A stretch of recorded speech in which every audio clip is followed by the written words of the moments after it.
दोस्तों नमस्ते। आज पूरा पूरा सच उजागर कर देंगे। आज कुछ बाकी नहीं रखेंगे।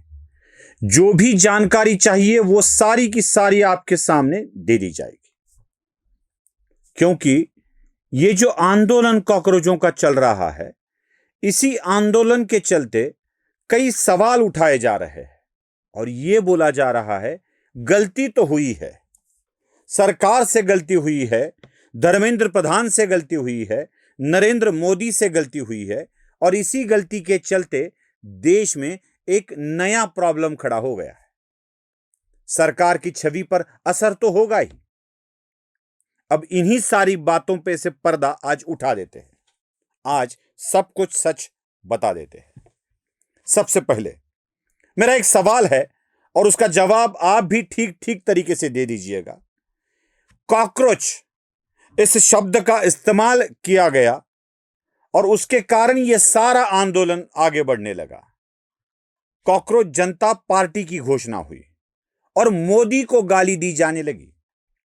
क्या कॉकरोच शब्द का इस्तेमाल नरेंद्र मोदी ने किया था? हां या ना? जवाब बिल्कुल ना है, क्योंकि मोदी ने इस शब्द का इस्तेमाल नहीं किया। नंबर 2, क्या कॉकरोच शब्द का इस्तेमाल, कॉकरोच नाम की संज्ञा देश के सीजीआई ने सारे युवाओं को दे दी थी? देश का युवा कॉकरोच बन गया है ऐसे कहा था? किसी ने पूछा कि आपने किनको कहा? जो भी विधिज्ञ, जो भी अधिवक्ता ज्ञान लेकर, डिग्री लेकर आते हैं, ज्ञान लेकर नहीं, डिग्री लेकर आते हैं और उनके पास काम नहीं रहता, उनके लिए इस शब्द का इस्तेमाल सीजीआई ने किया था। लेकिन इस शब्द को दुनिया भर के युवाओं को लगाया गया। चलो आगे चलते हैं। ये छोटी छोटी बातें हैं, इसमें कोई बड़ा खुलासा नहीं है। आगे होने वाले हैं सच में बड़े खुलासे। फिर कॉकरोच जनता पार्टी बनी और नीट के पेपर लीक के मामले में उसका आंदोलन शुरू हुआ जंतर मंतर पर। अब कुछ अहम सवाल, जवाब आप दे दीजिएगा, हो सके तो कमेंट बॉक्स में दे दीजिएगा। क्या नीट का पेपर लीक धर्मेंद्र प्रधान ने करवाया था? क्या नीट का पेपर लीक नरेंद्र मोदी ने करवाया था? क्या नीट का पेपर लीक देश के सीजीआई ने करवाया था? नहीं। अगर नहीं तो इन्होंने क्या किया था? जब पेपर लीक हुआ यह पता चला, तब उन्होंने उस परीक्षा को रद्द करवाया। बहुत समय बिना गंवाए नई परीक्षा का ऐलान किया। बिल्कुल सुचारू रूप से नई परीक्षा ली गई। बिल्कुल समय में उसका रिजल्ट डिक्लेयर करवाया। जो भी पेपर लीक के मामले में संदिग्ध या आरोपी मिले उन्हें पकड़ा गया, गिरफ्तार कर लिया गया। सलाखों के पीछे वो आज भी है। क्या यह गलती थी? सरकार ने चोरों को पकड़ा और फिर भी सरकार को जिम्मेदार ठहराया जा रहा है। अब तक के 20-21 मामले में क्या किसी चोर को पकड़ा गया था? किसी लीक करने वालों को पकड़ा गया था? नहीं। चलो थोड़ा आगे बढ़ते हैं। पेपर लीक करने वाले कौन हैं? एक एक छवि जरा ध्यान से देखिएगा। इसके सारे संबंध में आपको आज उजागर करने जा रहा हूं। सबसे पहले मैं जिस राज्य से आता हूं उस राज्य की बात करते हैं।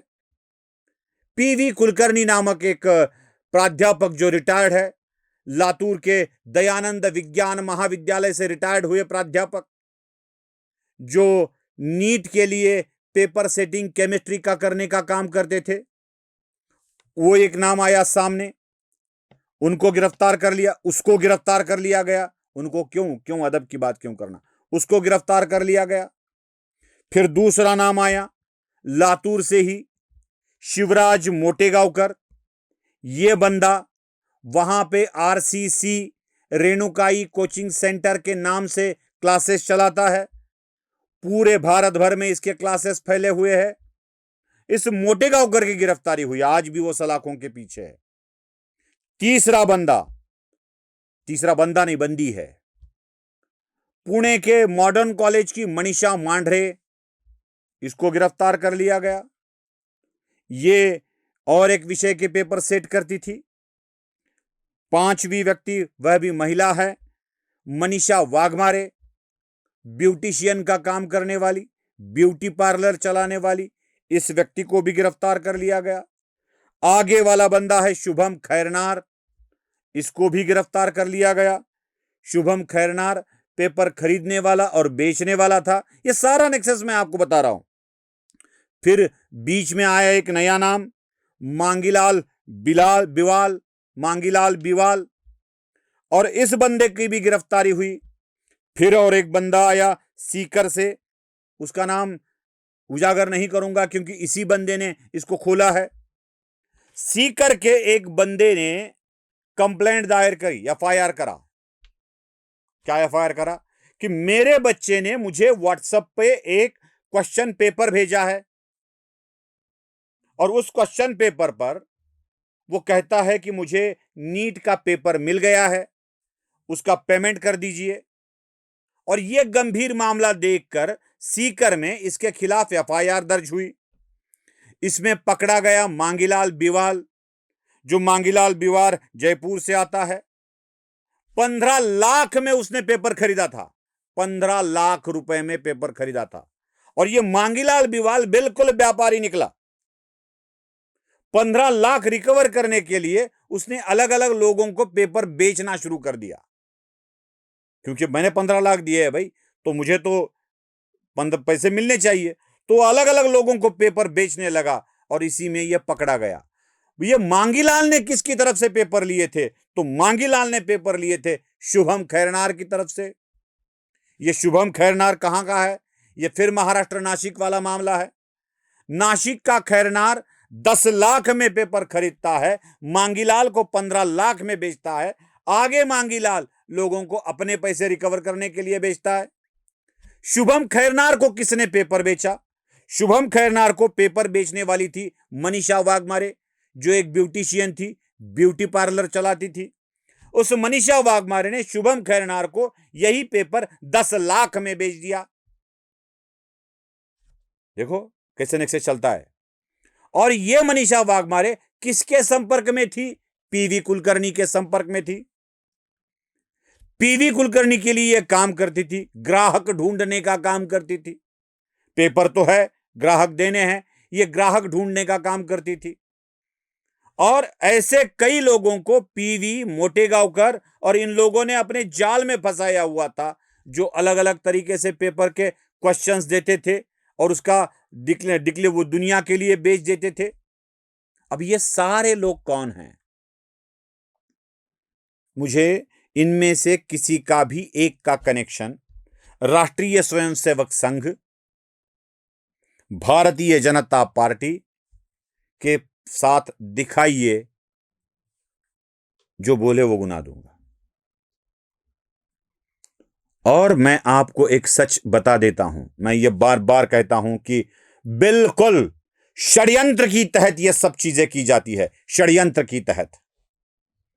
ये शिवराज मोटेगांवकर, जिसका मेन कल्प्रिट है, आरसीसी क्लासेस चलाता है, रेणुकाई कोचिंग सेंटर, ये शिवराज मोटेगांवकर लातूर, महाराष्ट्र के बड़े बड़े डॉक्टरों को, अपने बेटों को डॉक्टर बनाने के लिए क्वेश्चन बैंक बेच देता है। उसके वीडियो भी सामने आए, कैसे वो विद्यार्थियों से बात करता है कि देखो आपको वही क्वेश्चन सेट मिलाना जो नीट में आया। और ये शिवराज मोटेगांवकर या पीवी कुलकर्णी, इनके पॉलिटिकल कनेक्शंस क्या है? शिवराज मोटेगांवकर तो क्लियरली कांग्रेस के कार्यकर्ता निकले, क्लियरली कांग्रेस के कार्यकर्ता निकले। पेपर फोड़ने वाले ये लोग, बेचने वाले ये लोग, लाभ उठाने वाले ये लोग, और आरोप मोदी पर लग रहा है। धर्मेंद्र प्रधान ने पेपर लीक को बचाया, समझा, आरोपियों को पकड़ा, जेल भेज दिया, नई परीक्षा का ऐलान किया, सुचारू रूप से नई परीक्षाएं ली, रिजल्ट भी घोषित किया। और जो लोग सच में पास होने वाले थे वो हो गए। देश के 20-21 लाख विद्यार्थियों ने परीक्षा दी थी, वो तो कोई बंदा जंतर मंतर पर दिखता ही नहीं है। ना परीक्षा दीपके ने दी थी, ना परीक्षा उस बर्खास्त किए प्रवक्ता ने दी थी, ना जेपी नड्डा को मिलने गए व्यक्ति ने दी थी, ना किसी का पाल्य हमें वहां दिखाई दिया, ना कोई पालक वहां दिखाई दिया। और ये नीट पेपर का मामला बोलकर उठाया गया। चलो उठाओ भाई, मामले उठाने हैं तो सिर्फ नीट के बोलो, लेकिन नीट को सिर्फ बहाना बनाकर देश विरोधी ताकतें घुस गई, इसमें कम्युनिस्ट लोग भी घुस गए, वो जेंडर वाले भी घुस गए, सारे के सारे लोग इसमें घुसते चले गए और देश को अस्थिर बनाने का मामला चलने लगा। बात जब नीट की थी तो हम चुप थे, लेकिन जब देश को अस्थिर बनाने का मामला सामने आया तो इसको उजागर करना ही पड़ेगा। इसलिए यह बार बार चीजें लेकर सामने आना पड़ता है। समझिए, समझ लीजिए, दूसरों को समझाइए, बहकावे में आकर इस देश को अस्थिर मत बनाइए। नमस्ते।